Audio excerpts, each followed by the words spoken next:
జ్ఞానభక్తి ప్రేక్షకులకు నా నమస్కారములు. శుక్రాచార్యుడు అసురుల గురువుగా ఎందుకు మారాడు? ఒక విషాద పురాణ కథ.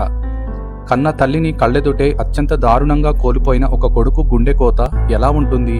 ఆ తల్లిని చంపింది ఎవరో కాదు, లోకధర్మ సంరక్షకుడైన శ్రీ మహావిష్ణువే. అయితే ఆ కొడుకు మనస్సులో పుట్టిన పగ, ప్రతీకారం ఎంత భయంకరంగా మారుతాయి. అలాంటి విషాదం నుంచి జన్మించాడు ఒక మహాజ్ఞాని. ఒకప్పుడు దేవతలకే గురువు కాగల సామర్థ్యం ఉన్న ఋషి చివరికి అసురుల గురువుగా ఎందుకు మారాడు? మృత్యువునే జయించే విద్యను పొందిన ఆ వ్యక్తి ఎవరు? ఆయనే అసురుల గురువు శుక్రాచార్యుడు. ఈరోజు ఆ మహా విషాదం వెనుక ఉన్న పూర్తి పురాణ కథను తెలుసుకుందాం రండి.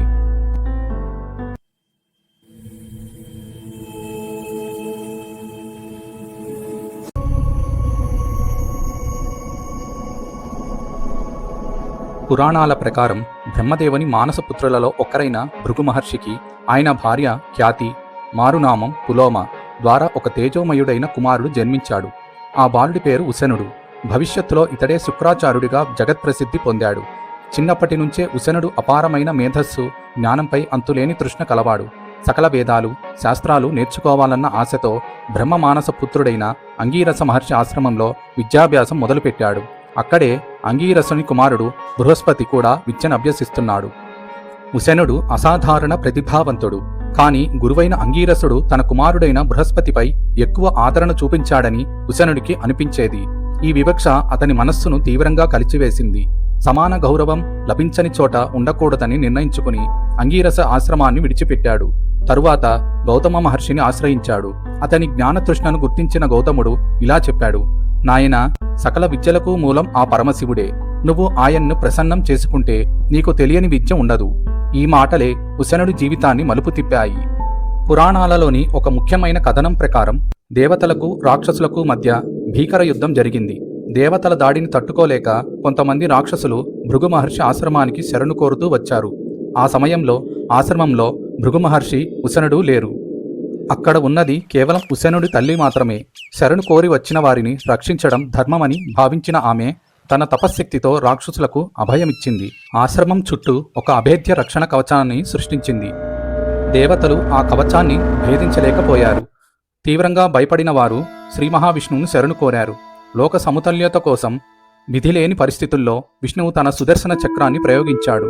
ఆ దివ్య చక్రం ఉశనుడి తల్లిని సంహరించింది. కొంతసేపటికే ఆశ్రమానికి తిరిగి వచ్చిన భృగు మహర్షి తన భార్య నిర్జీవ దేహాన్ని చూసి శోకసాగరంలో మునిగిపోయాడు. దివ్య దృష్టితో జరిగినదంతా తెలుసుకుని విష్ణువుని ఉద్దేశించి ఇలా శపించాడు: స్త్రీ హత్య చేసిన నువ్వు భూలోకంలో మానవుడిగా అవతరించి భార్యా వియోగ దుఃఖాన్ని అనుభవిస్తావు. పురాణాల ప్రకారం ఈ శాప ఫలితంగానే విష్ణువు రాముడిగా అవతరించి వియోగ వేదను అనుభవించాడని చెబుతారు. తపస్సు ముగించుకుని వచ్చిన ఉశనుడు తన తల్లి దారుణంగా చంపబడిందని తెలుసుకున్నాడు. శరణు కోరి వచ్చిన వారిని కాపాడటమే ఆమె చేసిన తప్ప ఆ ధర్మానికి మరణమే ఫలమా? ఈ ప్రశ్నలే అతని హృదయంలో దేవతల పట్ల, ముఖ్యంగా విష్ణుమూర్తి పట్ల అగ్నివలె మండే ప్రతీకారాన్ని రేపాయి. అప్పుడే అతను నిర్ణయించుకున్నాడు, దేవతల అహంకారాన్ని అణిచివేయాలి అని. దేవతలను ఓడించాలంటే సాధారణ శక్తులు సరిపోవని గ్రహించిన ఉశనుడు మృత్యువునే జయించే మృత సంజీవని విద్యను అభ్యసించాలని పరమశివుని కోసం ఘోర తపస్సు ప్రారంభించాడు. వేల సంవత్సరాల కఠిన తపస్సుకు శివుడు ప్రసన్నుడై ఆ విద్యను ప్రసాదించాడు. కొన్ని పురాణాల సంప్రదాయం ప్రకారం శుక్రుడు శివుని కృపతో పునర్జన్మ పొంది అత్యంత శక్తివంతుడయ్యాడని చెబుతారు. మృత సంజీవని విద్యను పొందిన తరువాత శుక్రాచార్యుడు అసుర రాజైన వృషపర్వుని సభకు వెళ్ళాడు. అక్కడి నుండి అధికారికంగా అసురుల గురువుగా బాధ్యతలు స్వీకరించాడు. ఇక దేవ అసుర యుద్ధాల స్వరూపమే మారిపోయింది. చనిపోయిన అసురులను మళ్లీ బ్రతికించడం మొదలైంది. దేవతలు భయంతో వణికిపోయారు. వామనావతార సమయంలో శుక్రాచార్యుడు బలిని హెచ్చరించాడు. శిష్యుడిని కాపాడేందుకు ప్రయత్నించి ఒక కన్నును కోల్పోయాడు. ఇది ఆయన అసురుల పట్ల ఉన్న అంకిత భావానికి నిదర్శనం. చనిపోయిన వాళ్లను మళ్లీ బ్రతికించే విద్య, ఆ విద్య ప్రపంచంలో ఒక్కరికి మాత్రమే తెలుసు. ఆ విద్య కోసం దేవతలు ఒక యువకుడి ప్రాణాన్ని, ఒక యువతి ప్రేమను పణంగా పెట్టారు. గురువు కుమార్తె ప్రేమను త్యాగం చేసి లక్ష్యం కోసం అన్నిటినీ పక్కన పెట్టిన శిష్యుడు ఎవరు? పురాణ కాలంలో దేవతలకు అసురులకు మధ్య ఎప్పుడూ యుద్ధాలే. దేవతలు ఎంతమంది అసురులను సంహరించినా వాళ్లు మళ్లీ యుద్ధరంగంలోకి వచ్చేవారు. దానికి కారణం ఒక్కటే, అసురుల గురువు శుక్రాచార్యుడికి మృత సంజీవని విద్య తెలుసు, చనిపోయిన అసురులను తిరిగి బ్రతికించే శక్తి. కాని దేవతల గురువు బృహస్పతికి ఆ విద్య తెలియదు. దీంతో దేవతలు బలహీనపడసాగారు. అప్పుడు దేవతలు ఒక ప్రమాదకరమైన నిర్ణయం తీసుకున్నారు. శుక్రాచార్యుడి దగ్గర నుంచే ఆ మృత సంజీవని విద్యను సంపాదించాలి. ఆ బాధ్యత ఎవరికి ఇవ్వాలి? ఎంచుకోబడినవాడు దేవత గురువు బృహస్పతి కుమారుడు కచుడు. దేవతలు కచుడితో ఇలా అన్నారు: నువ్వు శుక్రాచార్యుడి దగ్గర శిష్యుడిగా చేరాలి. ఎలాగైనా మృత సంజీవని విద్యను నేర్చుకుని రావాలి. దేవతల భవిష్యత్తును నీ చేతుల్లోనే ఉంది. ప్రాణాలకు ముప్పు అని తెలిసినా ధర్మం కోసం కచుడు అంగీకరించాడు. కచుడు నేరుగా శుక్రాచార్యుని ఆశ్రమానికి వెళ్ళాడు. గురుదేవా, నేను బృహస్పతి కుమారుడిని. మీ దగ్గర విద్య నేర్చుకోవాలని వచ్చాను. నన్ను శిష్యుడిగా స్వీకరించండి. శత్రువు కుమారుడైన కచుడిలోని వినయం, తేజస్సు చూసి శుక్రాచార్యుడు అతన్ని అంగీకరించాడు. కచుడు నిజమైన శిష్యుడిలా గురుసేవలో పూర్తిగా లీనమయ్యాడు. ఆశ్రమ పనులు, ఆవుల సంరక్షణ, గురువు మాటకు అక్షరాలా పాటించడం ఇదంతా చూస్తున్న శుక్రాచార్యుని కుమార్తె దేవయాని కచుడిపై మెల్లగా ప్రేమ పెంచుకుంది. కచుడు దేవతల గూఢచారి అని అసురులకు అనుమానం వచ్చింది. ఒకరోజు అడవిలో ఆవులు మేపుతున్న కచుడిపై దాడి చేసి అతన్ని చంపేశారు. శరీరాన్ని ముక్కలుగా చేసి తోడేళ్లకు ఆహారంగా వేశారు.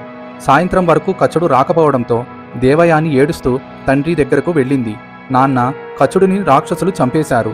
అతను లేకుండా నేను బ్రతకలేను. కూతురు వేదనను తట్టుకోలేక శుక్రాచార్యుడు మృత సంజీవని విద్యతో కచుడిని బ్రతికించాడు. రెండవసారి రాక్షసులు వెనక్కి తగ్గలేదు. ఈసారి కచుడిని మళ్లీ చంపి శరీరాన్ని కాల్చి బూడిద చేశారు. ఆ బూడిదను శుక్రాచార్యుడు తాగే మద్యంలో కలిపేశారు. ఏమీ తెలియని శుక్రాచార్యుడు ఆ మద్యాన్ని తాగాడు. మళ్లీ కచుడు కనపడకపోవడంతో దేవయాని విలపించింది. దివ్యదృష్టితో చూసిన శుక్రాచార్యుడు నిజం గ్రహించాడు. కచుడు తన కడుపులోనే ఉన్నాడు. ఇప్పుడు శుక్రాచార్యుడికి ధర్మ సంకటం. కచుడిని బ్రతికిస్తే తాను చనిపోవాలి. తాను బ్రతికుండాలంటే కచుడు చనిపోవాలి. దేవయాని ఏడుస్తూ ఇలా అంది: నాన్న, నాకు మీరు కావాలి, కచుడు కావాలి, ఇద్దరూ కావాలి. కూతురు ప్రేమకు కరిగిపోయిన శుక్రాచార్యుడు అసాధ్యమైన నిర్ణయం తీసుకున్నాడు. తన కడుపులో ఉన్న కచుడికి మృత సంజీవని విద్యను ఉపదేశించాడు. కచ, ఈ విద్య నేర్చుకో. నా పొట్ట చీల్చుకొని బయటకురా. తరువాత ఇదే విద్యతో నన్ను బ్రతికించు. కచుడు విద్య నేర్చుకున్నాడు. గురువు పొట్ట చీల్చుకొని బయటకు వచ్చాడు. శుక్రాచార్యుడు ప్రాణాలు విడిచాడు. అదే క్షణంలో కచుడు తొలిసారి మృత సంజీవని విద్యను ఉపయోగించి గురువును తిరిగి బ్రతికించాడు. శిష్యరికం పూర్తయింది. కచుడు దేవలోకానికి తిరిగి వెళ్లాలనుకున్నాడు. దేవయాని అతన్ని ఆపింది. నా ప్రేమ వల్లే నువ్వు బ్రతికావు. నన్ను పెళ్లి చేసుకో. కచుడు శాంతంగా ఇలా అన్నాడు: నువ్వు నా గురువు కుమార్తెవు. గురుపుత్రిక సోదరితో సమానం. ఇది ధర్మం కాదు. కోపంతో దేవయాని శపించింది. నువ్వు నేర్చుకున్న ఈ విద్య నీకు పనికిరాదు. కచుడు ప్రతిశాపం ఇచ్చాడు. ఈ విద్య నాకు పనికిరాకపోయినా నేను నేర్పిన వాళ్లకు తప్పకుండా పనిచేస్తుంది. నువ్వు బ్రాహ్మణుడిని వివాహం చేసుకోలేవు. కచుడు దేవలోకానికి తిరిగి వెళ్లి దేవతలకు మృత సంజీవని విద్యను నేర్పించాడు. దేవయాని శాపం వల్ల ఆ విద్య అతనికి వ్యక్తిగతంగా ఉపయోగపడలేదు. దేవయాని తరువాత క్షత్రియ రాజైన యయాతిని వివాహం చేసుకుంది. శుక్రాచార్యుడు పూర్తిగా చెడ్డవాడు కాదు, పూర్తిగా మంచివాడు కాదు. తల్లి మరణం అతన్ని మార్చింది. పరిస్థితులు అతన్ని అసురుల గురువుగా మలిచాయి. ఒకరి దృష్టిలో ఆయన శత్రువు, మరొకరి దృష్టిలో దేవుడు. ధర్మం అధర్మం మధ్య గీత ఎంత సన్నగా ఉంటుందో శుక్రాచార్యుని కథ మనకు బోధిస్తుంది. ఈ కథపై మీ అభిప్రాయం ఏమిటి? శుక్రాచార్యుడి ప్రతీకారం సరైనదేనా? కింద కామెంట్స్లో తప్పకుండా చెప్పండి. ఈ వీడియో నచ్చితే లైక్ చేయండి, షేర్ చేయండి. ఇలాంటి మరిన్ని పురాణ కథల కోసం మా ఛానల్కు ఇప్పుడే సబ్స్క్రైబ్ చేసుకోండి. మళ్ళీ కలుద్దాం. అంతవరకు సెలవు.